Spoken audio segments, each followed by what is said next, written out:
What if I told you that the one habit you trust the most to stay healthy after 60 is quietly failing you? Every day, millions of seniors go for walks believing they are protecting their heart, their circulation, and their future. And while walking is good, it's not enough. In fact, new research has revealed something that shocked even vascular specialists. Seniors who walk daily but ignore targeted leg activation exercises have a significantly higher risk of developing dangerous blood clots. These are not small risks. These are life-threatening conditions that often appear without warning. The most dangerous part: you don't feel it happening. There's no pain at first, no clear signal, just a slow buildup inside your veins that can suddenly turn into a medical emergency. Today, I'm going to show you exactly why this happens, what your body is losing after 60, and the 5 simple movements that can reactivate your circulation system. Because once you understand this, you'll never look at walking the same way again. After the age of 60, your body begins to change in ways that are not always visible from the outside. One of the most important changes happens deep inside your legs. Your calf muscles, which play a critical role in circulation, begin to lose strength. This decline is not just about mobility, it directly affects how blood moves. Through your body, these muscles act like a pump, pushing blood back toward your heart against gravity. When they weaken, that pumping action slows down. Blood begins to pool in the lower legs, creating the perfect conditions for clot formation. Most people assume walking is enough to keep circulation healthy, but walking only activates these muscles partially. It doesn't create the full contraction needed to move blood efficiently. This is why targeted exercises are essential. They activate the system in a way that walking alone cannot. Let's start with something most people completely ignore: ankle movement. It seems too simple to matter, but it plays a critical role in circulation. When you sit for long periods, blood flow in your lower legs slows dramatically. Within just 30 minutes of inactivity, circulation can drop significantly. This is the beginning of what doctors call venous stasis, a condition where blood pools in the veins. This pooling creates the perfect environment for clots to form. Ankle pumps directly target this problem. By flexing and pointing your feet, you activate the deep muscles in your calves.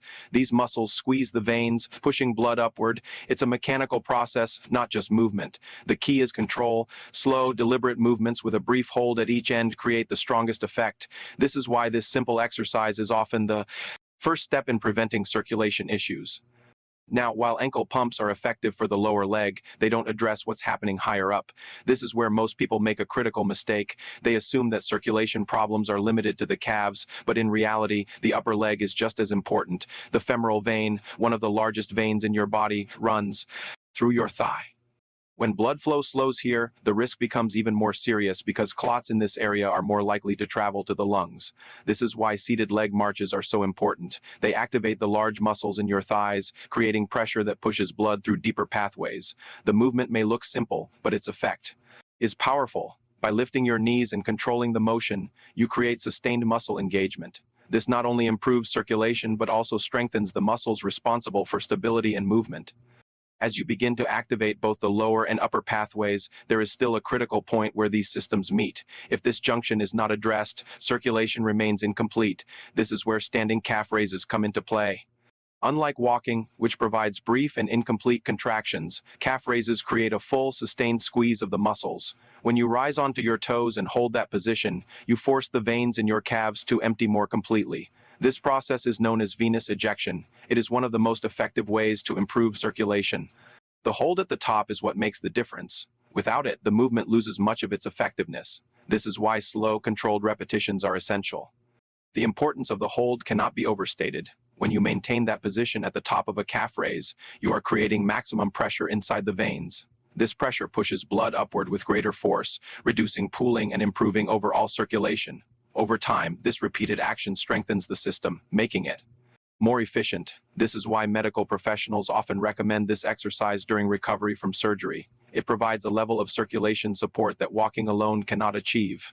Even with these exercises, there is still a gap if you rely on traditional walking patterns. Most people walk in a way that does not fully activate their muscles. Steps are quick and shallow with minimal engagement. This means the calf pump is never fully activated. Blood moves, but not efficiently. This is where intentional walking becomes important. By focusing on each step heel to toe, you can dramatically increase muscle activation. This simple adjustment transforms walking from a passive activity into a powerful circulation tool. When you push off through your toes and pause slightly, you create a full contraction of the calf muscles. This moment is critical. It's where the real circulation benefit happens. Over time, this small change can significantly improve blood flow. It's not about walking more, it's about walking correctly. Now we come to the most important phase of this entire system, the point where everything you've learned so far begins to connect. Up until now, you've been activating different parts of your circulation individually, the lower leg, the upper leg, and the transition between them. But circulation doesn't work in isolated segments. It works as a continuous system, and if even one part is weak, the entire flow is affected. This is where most people fail. They perform one or two movements, feel slightly better, and assume that's enough. But what they don't realize is that incomplete activation still allows blood to pool in certain areas. That pooling is where the real danger begins. To fully protect your circulation, you need a movement that not only pushes blood but also resets the internal environment of your veins. This is not about strength alone. It's about triggering the biological processes that keep your blood flowing smoothly and prevent clot formation. And this is exactly where the next exercise becomes critical. The standing calf pump hold is not just another movement, it is a signal to your body. When you rise onto your toes and hold that position, something powerful begins to happen inside your veins. The sustained pressure created by your calf muscles compresses the deep veins more completely than any walking motion ever could. This compression forces blood upward with intensity, clearing out areas where it may have been pooling. But the real benefit goes beyond simple movement. That pressure creates what scientists call mechanical stimulation of the vein walls.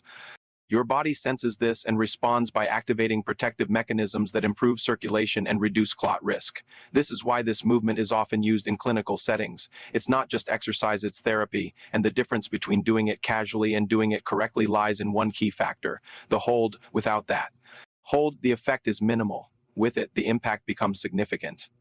When you hold that elevated position, even for just a few seconds, your body begins to respond at a cellular level.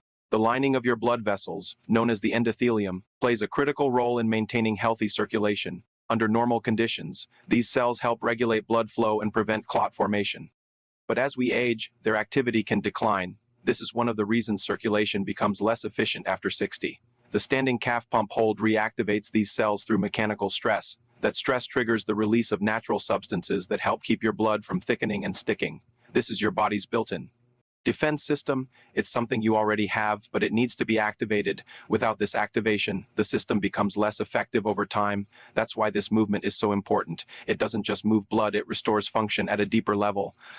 Another critical benefit of this exercise is its ability to reset venous pressure. Throughout the day, especially if you spend long periods sitting or standing, pressure builds up in the veins of your lower body. This pressure slows circulation and increases the likelihood of pooling. Over time, this creates the perfect conditions for clot formation. The standing calf pump hold works by releasing that pressure in a controlled way. Each repetition acts like a reset button, clearing the system and restoring balance. This is why many specialists recommend performing it first thing in the morning. Overnight, your circulation slows and pressure can accumulate. Starting your day with this movement helps clear that buildup and prepares your body for the hours ahead. It sets the baseline for healthy circulation. The way you perform this exercise matters just as much as the exercise itself. It's not about rushing through repetitions or doing as many as possible. In fact, speed reduces effectiveness. What matters is control and intention. As you rise onto your toes, you should feel a gradual tightening in your calves. At the top, hold the position and focus on maintaining that contraction. This is where the real benefit occurs. Then lower slowly, allowing your muscles to remain engaged throughout the movement. This controlled descent is just as important as the lift. It ensures that your veins are not only compressed but also guided back into a normal flow pattern. Every part of the movement has a purpose, and skipping any step reduces its impact. Consistency is what turns this from a simple exercise into a powerful habit. Doing it once or twice may provide temporary relief, but the real benefits come from daily practice. Over time, your muscles become stronger, your circulation improves, and your body becomes more efficient at moving blood. This reduces the likelihood of pooling and lowers your overall risk. Think of it as training your circulation system the same way you would train your muscles. The more consistently you do it, the better it performs. When combined with the previous exercises, this movement completes the system. Ankle pumps activate the lower pathway, seated marches activate the upper pathway, calf raises strengthen the pump, and the calf pump hold resets the entire system. Together, they create a comprehensive approach to circulation. Many people underestimate how quickly these changes can take effect. Within just a few weeks of consistent practice, you may begin to notice subtle improvements. Your legs may feel lighter, swelling may decrease, and that heavy sensation by the end of the day may begin to fade. These are signs that your circulation is improving.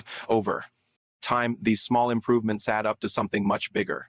Better circulation means better oxygen delivery, better nutrient transport, and improved overall function. It supports not just your legs, but your entire body. At the end of the day, your body already has everything it needs to protect you. But after 60, those systems need to be activated intentionally. These exercises are not complicated, but they are powerful. The difference between doing them and ignoring them could be the difference between staying active and facing serious health risks. The choice is simple, but the impact is profound. Start today, stay consistent, and give your body the support it needs to keep you moving forward.